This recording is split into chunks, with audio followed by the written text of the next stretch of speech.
செய்திக் கதம்பம்.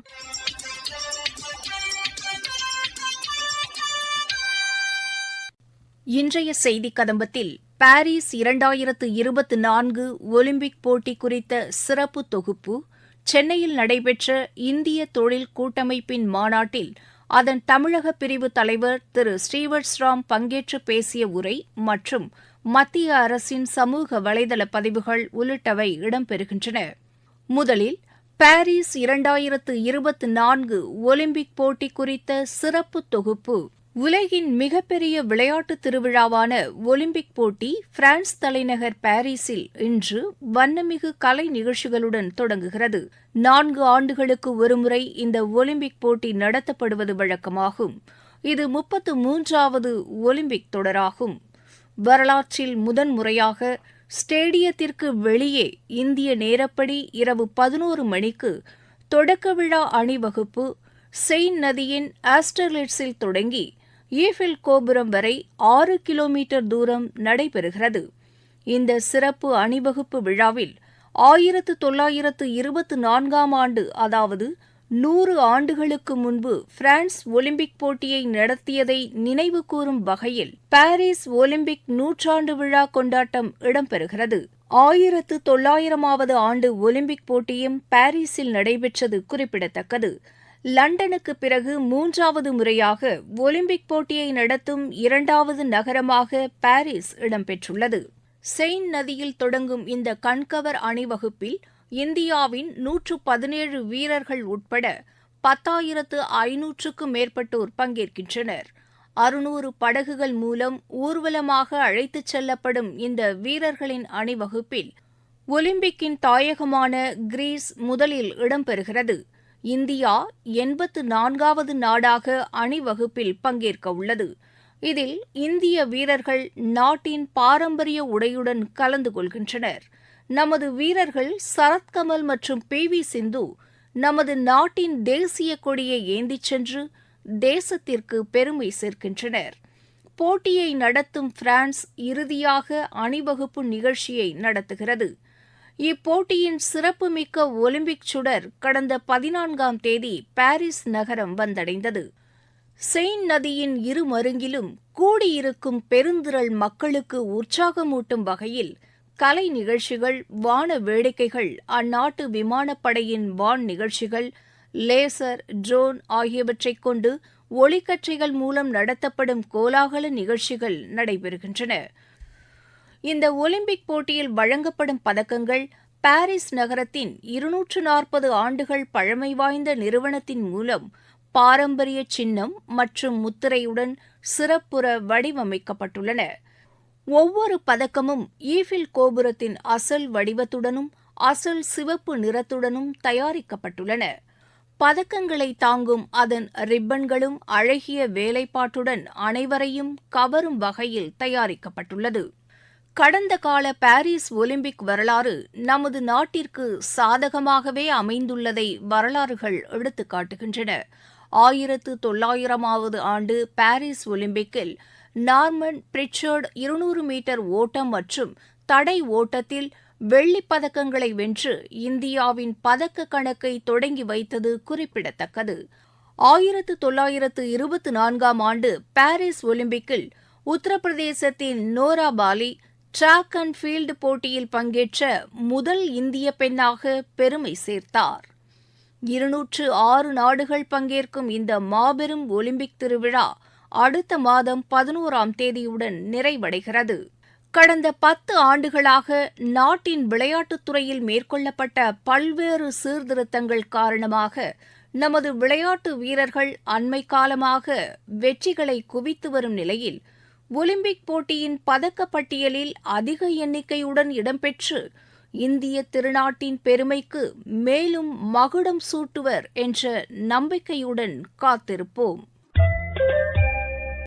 இந்திய தொழில் கூட்டமைப்பின் சென்னை பிரிவின் சார்பில் தொழில் முனைவோர்கள் பங்கேற்ற 2வது மாநாடு நேற்று சென்னையில் நடைபெற்றது. இம்மாநாட்டில் கலந்து கொண்டு சிறப்புரையாற்றினார் இந்திய தொழில் கூட்டமைப்பின் தமிழக பிரிவு தலைவர் திரு ஸ்ரீவத்ஸ்ராம். அவர் பேசுகையில், Tamil Nadu is that leading in terms of the number of startups. Out of 8,600, there are almost 5,000 in this city. outside of Chennai come from Coimbatore. There are 500 from Madurai. There are 350 from Tirunelveli.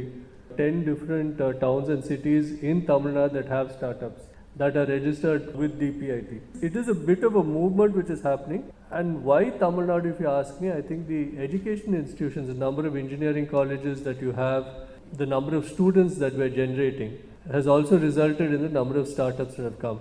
Let's say even 5 years back, Tamil Nadu was a source for a lot of the IT companies to hire engineers. Over the last 3-4 years, people have been looking at options of startups based on the success of some of the startups. Startup TN actually has done an outstanding job over the last 2 years. Tamil Nadu is now ranked amongst the leading startup states along with Gujarat, Kerala and Karnataka in the startup ranking which was done by the government of India. If you look at Tamil Nadu, it is not just Chennai but Coimbatore, Erode, Kanyakumari, Madurai, Salem, Trichy, Tirunelveli, even the Nilgiris has startups. So it's fairly widespread. CI has an initiative with the CI Center of Excellence for Innovation, Entrepreneurship and Startups. Government also through the IT&T hub, which just finished 1 year recently, they have also supported a lot of deep tech startups, and there is a session where the deep tech startups are going to talk about the cutting edge technologies that they have evolved. There are global companies who are also now engaging with the startup ecosystem, not as investors, but as end users. I would encourage you to exchange ideas, interact with people, look at forging partnerships that will take us as a state to the new heights of innovation and economic prosperity.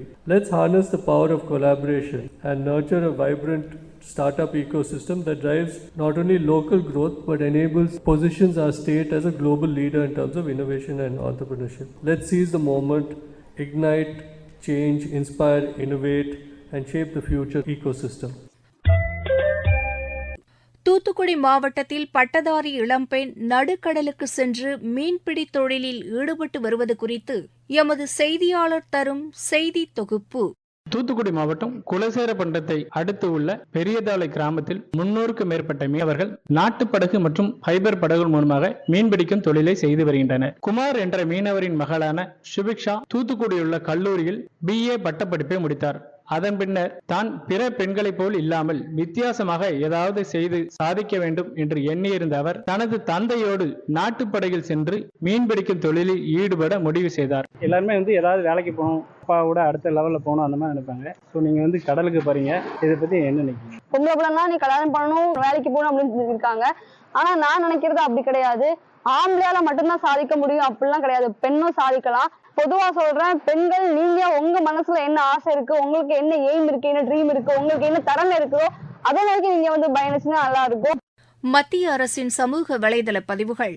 பிரதமர் திரு நரேந்திர மோடி தலைமையில் நித்தி ஆயோக் நிர்வாகக் குழு கூட்டம் புதுதில்லியில் நாளை நடைபெறுகிறது. வளர்ச்சியடைந்த பாரதம் 2047 என்ற இந்த ஆண்டின் மைய கருப்பொருளுடன் இந்த கூட்டம் நடைபெறுகிறது.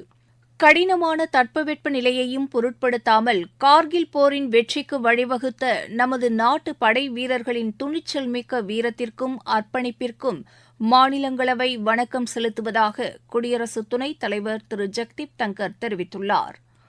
லாவோஸில் இன்று நடைபெற்ற இந்தியா ஆசியான் வெளியுறவு அமைச்சர்கள் நிலையிலான கூட்டத்தில் வெளியுறவுத்துறை அமைச்சர் டாக்டர் ஜெய்சங்கர் பங்கேற்றார். இம்மாநாட்டில் இஸ்ரேல் காசா மோதல், மியான்மரில் நிலவும் சூழல் உள்ளிட்ட பல்வேறு அம்சங்கள் குறித்து விவாதிக்கப்பட்டது. இந்த கூட்டத்தில் இஸ்ரேல் காசா மோதல், மியான்மரில் நிலவும் சூழல் உள்ளிட்ட பல்வேறு அம்சங்கள் குறித்து விவாதிக்கப்பட்டது. கார்கில் வெற்றி தின வெள்ளி விழா என்ற தலைப்பிலான கண்காட்சி மத்திய தகவல் ஒலிபரப்பு அமைச்சகத்தின் சார்பில் இன்று புதுதில்லியில் தொடங்கி வைக்கப்பட்டது. வரும் 31ஆம் தேதி வரை காலை 10 மணி முதல் மாலை 6 மணி வரை இந்த கண்காட்சி நடைபெறுகிறது.